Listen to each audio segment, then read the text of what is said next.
नमस्कार, मैं हूं आपके साथ मनीषा डिंडोरिया। स्वागत है आप सभी का हमारे चैनल पर। एनसीबी की छापेमारी से और एनसीबी की जितनी भी ये जांच पड़ताल चल रही है, पूरी कार्रवाई महाराष्ट्र में चल रही है और जो बॉलीवुड के एक एक नशेड़ी गंजेड़ी गैंग तक एनसीबी पहुंच रही है, उससे पूरी महाराष्ट्र सरकार बौखलाई हुई है। और अब उद्धव ठाकरे, उनकी जो बौखलाहट है वो साफ तौर पर नजर आ रही है। देखिए, आपको बता दूं कि शाहरुख खान के बेटे आर्यन खान पर जब से एनसीबी ने कार्रवाई शुरू की है, जब से उनको गिरफ्तार किया गया है और जिस तरीके से यह मामला आगे लेके जा रही है, एनसीबी धीरे धीरे सफलता भी प्राप्त कर रही है कि किस तरीके से बॉलीवुड में ये जो नशे में लिप्त जो Bollywood star, so called star इन्हें कहा जाता था, बॉलीवुड के चमकने वाले सितारे और इनके जो बच्चे हैं वो नशे में हमेशा लिप्त रहते हैं, उन्हें जब एनसीबी गिरफ्त में लेती है तो किस तरीके से उद्धव ठाकरे और उनके जितने भी ये चुनिंदा लोग हैं वो बौखला जाते हैं।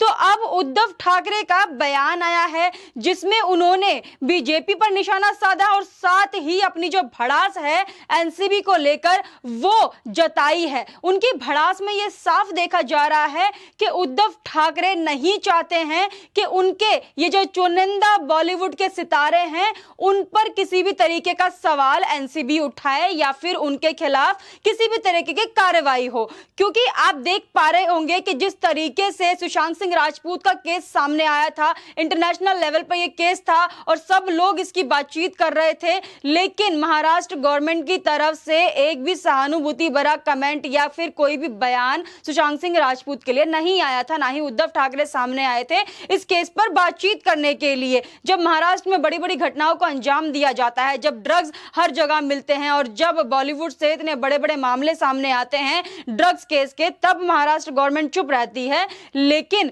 जब कोई बड़ा सेलिब्रिटी का बेटा पकड़ा जाता है तब ये लोग बिलों से निकलकर आते हैं और उनका समर्थन करते हुए दिखाई देते हैं और कहते हैं कि एनसीबी बहुत गलत कर रही है। एनसीबी, ईडी और सीबीआई जो है बीजेपी की केंद्रीय एजेंसियां हैं और ये बीजेपी के लिए काम करती हैं, बीजेपी के कहने पर चलती हैं।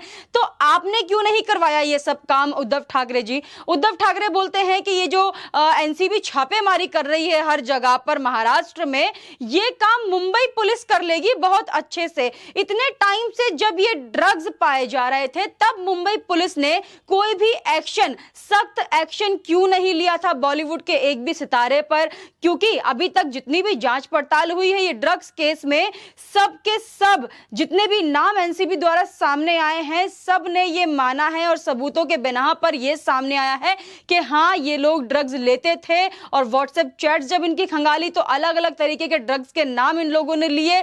तो इनके पास जो पेडलिंग हुआ करती थी, जो पेडलर्स इनके थे, उन्होंने भी ये साफ तौर पर बताया कि हाँ, जिन जिन के नाम एनसीबी द्वारा लिए गए हैं और जांच पड़ताल में सामने आए हैं वो सही में ड्रग्स मामले में सम्मिलित रहते हैं और ड्रग्स पेडलिंग करने वाले लोगों के साथ जुड़े हुए होते हैं। तो देखिए, एनसीबी तो अपना काम कर रही है और अगर ये सब चीजें बीजेपी द्वारा करवाई जाती या फिर एनसीबी बीजेपी के दबाव में आके काम कर रही होती तो आपकी जो मुंबई पुलिस है वो क्या कर रही है? इतने टाइम से उन्होंने क्यों नहीं जांच पड़ताल की? क्यों उन्होंने ड्रग्स के जो मामले हैं उनको हाईलाइट किया? इतने टाइम से बॉलीवुड में जो पेडलिंग हो रही थी ड्रग्स की, क्यों मुंबई पुलिस उस पर आगे तक जांच पड़ताल नहीं कर पाई? और जब केंद्रीय एजेंसियां इस पर जांच पड़ताल कर रही है और हर तरीके से छानबीन कर रही है, जो नए नए नाम है वो सामने ला रही है जिससे कि बॉलीवुड जो है नशा मुक्त बन सके, आपके महाराष्ट्र में जितना ड्रग्स पेडलिंग होता है वो नशा मुक्त बनाया जा सके, तो उस पर आपको आपत्ति क्यों है? क्यों आप बॉलीवुड का समर्थन करते हैं जो कि ड्रग्स, गांजा हमेशा लिया जाता है और हमेशा ये जो नशेड़ी गैंग है इनके आप समर्थन में खड़े हो जाते हैं? क्यों आप उद्धव ठाकरे तब नहीं बोलते हैं जब महाराष्ट्र में साधुओं की लिंचिंग होती है, जब आपके शिवसेना के कार्यकर्ता गुंडागर्दी करते हैं आम नागरिकों के साथ, नेताओं के साथ, उनके साथ लिंचिंग होती है, तब आप नहीं बोलते हैं। लेकिन जब केंद्रीय एजेंसियां जांच पड़ताल करके आगे बढ़ाती हैं केस को, तब आप आते हैं सामने और बोलते हैं कि बीजेपी जो है बॉलीवुड को बदनाम करने का काम कर रही है। वहीं अब फिर से एक बेतुका यहाँ पर बयान उद्धव ठाकरे द्वारा दिया गया है जिसमें वो बोल रहे हैं कि जो नशा है वो बीजेपी का भी है, क्योंकि बीजेपी को सत्ता का नशा है। बीजेपी हमेशा सत्ता में रहना चाहती है और चाहती है कि किसी भी तरीके से हर छोटे से छोटा चुनाव बीजेपी जीत जाए। तो देखिए, ये तो हर पार्टी की मांग होती है, हर पार्टी की कोशिश भी होती है, आपकी भी यही कोशिश रही थी, क्योंकि आपको सीएम पद चाहिए था। शायद उद्धव ठाकरे ये भूल रहे हैं कि जो चुनाव महाराष्ट्र में हुआ था और जिस सरकार को लेकर वो बैठे हुए हैं उसमें भी बीजेपी सरकार जीती थी, जिसके तहत उन्हें सीएम बनाया गया था। और ये कहना देवेंद्र फडणवीस का भी है, उन्होंने भी ट्वीट करके ये उद्धव ठाकरे पर निशाना साधा था। देखिए, सबसे पहले मैं आपको बताती हूँ कि उद्धव ठाकरे ने अपने बयान में किस तरीके से बीजेपी पर निशाना साधा और बताया कि बीजेपी को सत्ता का नशा है। उद्धव ठाकरे ने कहा, फिलहाल जो खेल चल रहा है उसमें इनके मन में जो आता है वो करते हैं, बस इन्हें सत्ता चाहिए। ड्रग्स के नशे का इलाज किया ही जाना चाहिए, लेकिन सत्ता का नशा भी एक तरह का ड्रग्स ही है। छोटे से छोटे चुनाव से लोकसभा चुनाव तक हर जगह मेरी ही जीत होनी चाहिए, ये भी एक तरह का नशा है। इस नशा का इलाज कौन करेगा? अगले महीने हमारे इस सरकार को 2 साल पूरे हो रहे हैं। हमें तोड़ने का अनेक प्रयत्न किया गया है। मैं आज भी कहता हूं, अगर हिम्मत है तो सरकार गिराकर दिखाओ। तो सत्ता का नशा जिसकी उद्धव ठाकरे बात कर रहे हैं, उसका नशा शायद उद्धव ठाकरे को भी रहा था, तभी उन्होंने बीजेपी के साथ चुनाव लड़ने के बाद अपनी अलग पार्टी बनाई और अलग से अपना एक सीट ले लिया, सीएम पद उन्होंने ग्रहण कर लिया। और आज भी उनके ऊपर सत्ता का इतना नशा है कि वो पूरी तमाम कोशिश करते हैं, चाहे उनको लिंचिंग करवानी पड़े, चाहे दंगा करवाना पड़े, चाहे बॉलीवुड के तमाम लोगों के बचाव में आना पड़े, जो कि नशेड़ी गैंग चल रही है बॉलीवुड की, उनके बचाव में उन्हें आना पड़े। तो अपने सत्ता के नशे को बचाने के लिए वो किसी भी तरीके की जो गलत गतिविधियां हैं उनके समर्थन में उतर जाते हैं। लेकिन यहां पर वो बोल रहे हैं कि बीजेपी को सत्ता का नशा है, और साथ ही ये बोल रहे हैं कि जो केंद्रीय एजेंसी बीजेपी ने बॉलीवुड में लगाई हुई है, जो ये गांजा और ड्रग्स माफियाओं को पकड़ रही है, जो एनसीबी की टीम है, अगर आप में हिम्मत है तो सत्ता गिराकर दिखाइए, सरकार गिराकर दिखाइए महाराष्ट्र में। तो इस तरीके से जो चुनौती है वो देते हुए नजर आ रहे हैं उद्धव ठाकरे बीजेपी सरकार को। अब मैं आपको बताती हूं इस पर देवेंद्र फडणवीस ने जवाब देते हुए उद्धव ठाकरे को क्या कहा। देवेंद्र फडणवीस ने कहा, मैं उद्धव ठाकरे को याद दिलाना चाहता हूं कि जनता ने बीजेपी को नकारा नहीं है। शिवसेना जनता के साथ बेईमानी कर सत्ता में आई। उद्धव ठाकरे को मान लेना चाहिए कि उनको मुख्यमंत्री बनने की महत्वाकांक्षा थी और उन्होंने उसे पूरा किया। महाराष्ट्र के पूर्व मुख्यमंत्री और बीजेपी नेता देवेंद्र फडणवीस, तो उन्होंने इस तरीके से जवाब दिया है उद्धव ठाकरे की बात का। जिस तरीके से उद्धव ठाकरे बोल रहे हैं कि बीजेपी को सत्ता का नशा है, तो उन्होंने उद्धव ठाकरे को यहां पर याद दिला दिया है ये बोलकर कि आपको भी सत्ता का ही नशा था, तभी आपने बीजेपी के साथ दगाबाजी की और अपना एक अलग ही पार्टी बनाकर एक सीट आपने सीएम पद को ग्रहण कर लिया। तो देखिए, जिस तरीके से ये जो महाराष्ट्र की राजनीति है वो पूरी तरीके से गरमाई हुई है। अभी उद्धव ठाकरे हमेशा ही ये जो कनेक्शन सामने आ रहा है बॉलीवुड का, और जो ड्रग्स पैडलर और जो ये ड्रग माफिया निकल के सामने आ रहे हैं, तो उद्धव ठाकरे क्यों इनका बचाव कर रहे हैं?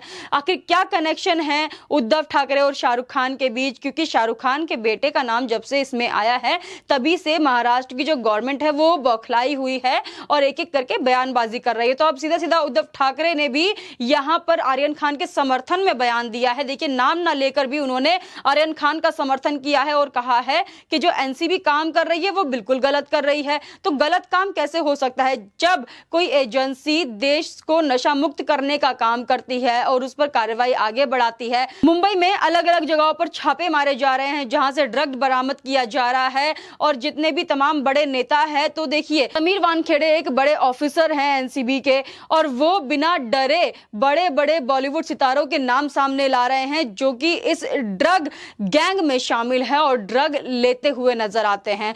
तो यहां पर उद्धव ठाकरे जो हैं उनकी कार्रवाई पर सवाल उठा रहे हैं और चाहते हैं कि जो उनकी बॉलीवुड गैंग है, जो ये नशेड़ी गैंग है, उनको किसी भी तरीके से बचाया जाए। तो शाहरुख खान के साथ उनके क्या कनेक्शन हो सकते हैं जो कि इतना बौखला गए हैं? वो आर्यन खान का नाम आते ही ड्रग्स मामले में और ये जो जांच पड़ताल चल रही है उसको रोकने का वो तमाम कोशिशें कर रहे हैं उसको रोकने के लिए, और चाह रहे हैं कि किसी भी तरीके से एनसीबी को ये कार्रवाई करने से रोक दिया जाए। और उनकी जो मुंबई पुलिस है, जिसको महाराष्ट्र सरकार अपनी कठपुतली की तरह चलाती है, क्योंकि मुंबई पुलिस हमेशा तभी आती है जब महाराष्ट्र गवर्नमेंट उन्हें इजाजत देती है। महाराष्ट्र गवर्नमेंट मुंबई पुलिस को अपने कठपुतली की तरह यूज भी करती है, लेकिन जब जांच एजेंसी, जो केंद्रीय जांच एजेंसी अपनी जांच करती है, तो उसमें यहां पर बड़े सवाल खड़े कर दिए जाते हैं कि ये जो जांच हो रही है वो गलत हो रही है, चाहे वो सुशांत सिंह राजपूत का मामला हो या फिर साधुओं की लिंचिंग हो या फिर महाराष्ट्र में तमाम ऐसे मुद्दे हैं जिस पर महाराष्ट्र गवर्नमेंट ने कभी ध्यान नहीं दिया है, लेकिन हमेशा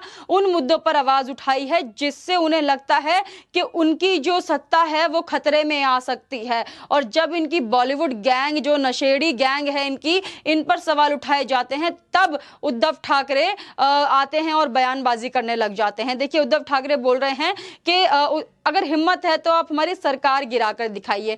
तो इस तरीके के बयानबाजी उद्धव ठाकरे करके ये दिखाना चाहते हैं कि जो उनकी बौखलाहट है वो चरम सीमा पर है। और उद्धव ठाकरे को भी पता है कि आने वाले चुनाव में उनको भी ये पता है कि जो जनता है महाराष्ट्र की, वो पिछले बार की तरह ही बीजेपी सरकार को चुन सकती है जिसके साथ अलायंस में वो जीते थे। तो ये चीज वो भूलकर अभी इस तरीके के बड़े बड़े बयानबाजी भी दे रहे हैं। साथ ही उद्धव ठाकरे ने एक चीज और कही है कि हम इस चीज में विश्वास रखते हैं कि हमारे आंगन में तुलसी उगाई जाए, लेकिन ये जो एजेंसियां हैं ये प्रूफ करने में तुली है कि आंगन में गांजा उगाया जाता है महाराष्ट्र के हर जगह पर। तो उद्धव ठाकरे जी, ये तो आपको बोलने से पहले सोचना चाहिए था और आपको पहले ही जांच बिठानी चाहिए थी और जांच करनी चाहिए थी आपकी महाराष्ट्र पुलिस को कि जिस तरीके से बॉलीवुड पूरा ये नशेड़ी गंजेड़ियों से भरा हुआ है, इनको आपको सबसे पहले पकड़ना चाहिए था। केंद्र जांच एजेंसियों को नहीं, आपकी महाराष्ट्र पुलिस को पकड़ना चाहिए था। लेकिन जो काम महाराष्ट्र पुलिस नहीं कर पाई है वो एनसीबी कर रही है और जितनी भी केंद्रीय एजेंसियां हैं वो तमाम कोशिशें कर रही हैं कि किसी भी तरीके से इन बड़े बड़े गैंग्स को पकड़ा जाए और इनको अंदर किया जाए। और जो तमाम गैंग्स हैं जो ड्रग्स बेचने का काम करते हैं, ड्रग्स लेने का काम करते हैं और हमारे युवाओं को बहकाने का काम करते हैं, इसको किसी भी तरीके से खत्म किया जाए। तो अभी आप देख सकते हैं पूरा मामला जिस तरीके से है, अब सारी महाराष्ट्र सरकार जो है वो पूरी तरीके से विरोध कर रही है बीजेपी का और एनसीबी का। तो इसी से देख सकते हैं कितनी बौखलाहट इन लोगों में है। आपका इस पर क्या कहना है, हमें कमेंट करके जरूर बताइएगा। हमारे साथ ऐसे ही बने रहिए। धन्यवाद।